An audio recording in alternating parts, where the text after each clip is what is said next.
Cast and crew losing their lives on set has always been a source of much publicity, but the first prominent victim of production negligence was actor and then household name Eric Fleming, a horrifying death that sent shockwaves through the industry.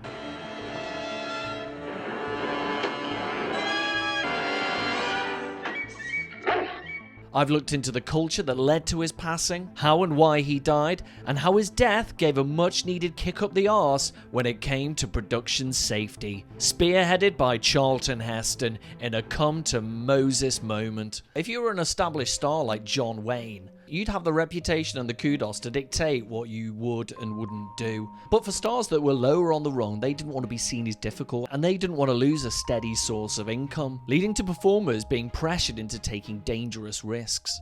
Leading up to Fleming's death, there was a serious spate of on-set accidents which became commonplace. Michael Burns was gored on the set of The Virginian, Alice Rawlings fell off a horse during The Hero, and the most horrifying close call was this.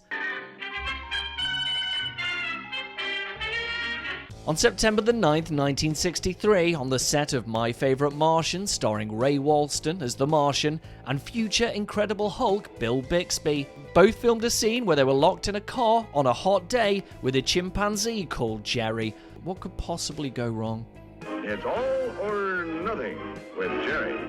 Now, the chimp's owner, Ralph Hefner, assured Ray that the chimp was perfectly safe. But crucially, Jerry the chimp gave no such guarantee. Of course, Ray being a Martian from another planet, he was blissfully unaware of the extremely dangerous position he was in. After touching the scorching hot upholstery, Jerry put his arms around Ray and bit him on the face, head and neck, resulting in traumatic injuries and emergency plastic surgery to correct the damage, and production was suspended. Jerry didn't attack Bill Bixby, as he must have known, even as a primate. You wouldn't like Bixby when he's angry. Now, Ray successfully sued the chimp's owner, but he didn't sue the production company who put him in that situation in the first place. So the production company learned exactly zero for their dangerous practices. Now, here's a quick backstory about Eric. Your favor's my name, Trail Boss. In 1959, he was cast as Gil Favor, the role that made him a major star in TV's the breakout series that officially launched Clint Eastwood. Interestingly, during the show, Eric turned down an offer from Sergio Leone for a fistful of dollars, but instead suggested Clint, and the rest is history. I know it's hard to believe. Eric's chiseled face and 6'4" stature made him, in my words, a dreamboat for the Western series. In an interview, he explained that in the first days of shooting, he'd learned to ride a horse. One of the crew told him, "Boy, you look great in a saddle, steely-eyed and powerful." But what they didn't know that he was sore and couldn't move, and that steely gaze was actually a grimace of pain. Which perfectly sums up the attitude of the time. Eric didn't want to display his physical agony openly, and the studios didn't care how dangerous the scene was, because the actor consented and they got the shot that they wanted.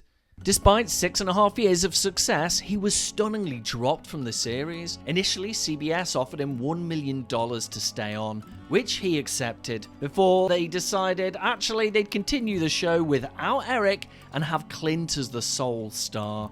I don't need a wet nurse anymore. Is that what I've been to you? A wet nurse? In February 1966, he said he was ready to retire. It would offer him a more relaxed life than the high-paced rat race in Hollywood. I will do things my way, my own pace, on my own grounds. But he was open to another role if it was the right one, saying, "Acting. If someone wants to call me back for an outstanding role in a great picture, well, I'm not hungry and I don't have to work if I don't want to." But sadly, he was offered that picture. To a wonderful world of family entertainment with... He was cast to star in a 2-part episode called High Jungle for MGM TV's new ABC series, off to see the wizard. Filming started on August the 17th, 1966 in Peru. The 6-week shoot was extremely treacherous. The shooting took place in various locations within the Peruvian jungle. They had to contend with snakes, mosquitoes, ants, no sewage systems, and exhausting levels of humidity. Despite all of the difficulties, they managed to film the majority of the movie, and all they had to do was complete one more shot. The two men were to paddle a canoe across a temperamental part of the Amazon. Thus far, Eric and co-star Nico Minardos had successfully managed to perform all of their own stunts. Locals offered to stand in and be used as body doubles in previous shots, but that river they were due to film in for the last shot, even the locals refused to do it for any amount of money because the river was so notoriously dangerous. So they felt that they had no choice. The actors had to just attempt the stunt themselves.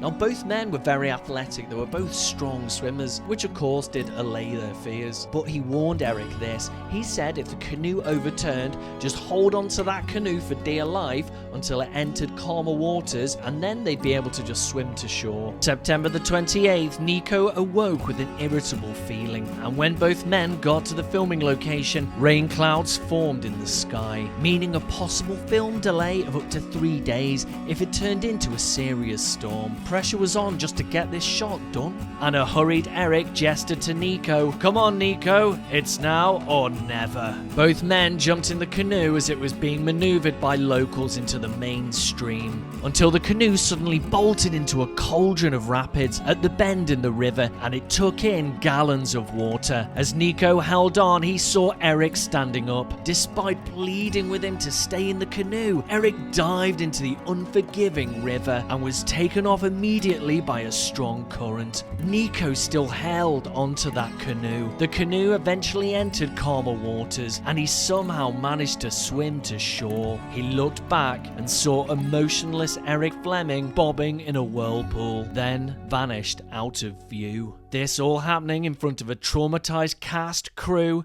local Peruvians, and Eric's inconsolable partner. His body was recovered days later, and for everyone, this event was a devastating final straw. Dozens of actors immediately came forward to complain that they'd barely escaped serious injuries, and they were merely given first aid, and then encouraged to continue, even though they requested rest and hospital checkups. Of course, they wanted to keep the studios happy, so they carried on playing the game in fear of losing work and being branded a chicken. Stuntman Ted White said Eric's death was completely uncalled for. Eric was working in a boat near rapids. An actor should never be used in those circumstances.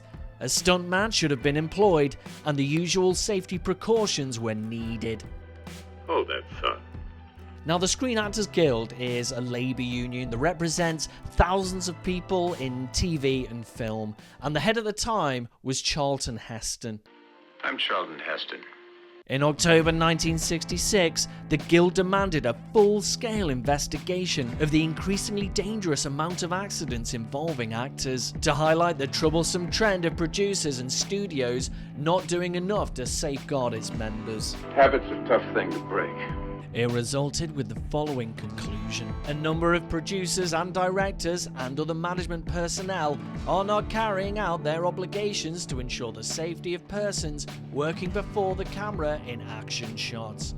Failure to use adequate body doubles and stuntmen and necessary equipment is responsible for far too many accidents involving motion picture players. And a journalist summed up this entire affair perfectly. Deplorable as the accident was, Hollywood needed something of this shattering nature to spark a campaign for greater caution. It is conceded on every side. The Screen Actors Guild imposed a new rule on the studios, where producers who let their actors perform hazardous feats do so at their own financial peril. Very good indeed. A year later in 1967, this new attitude was put to the test by actor Patrick McGoohan. In terms of highest paid British actors at the time, he was number one, though he'd argue, I am not a number.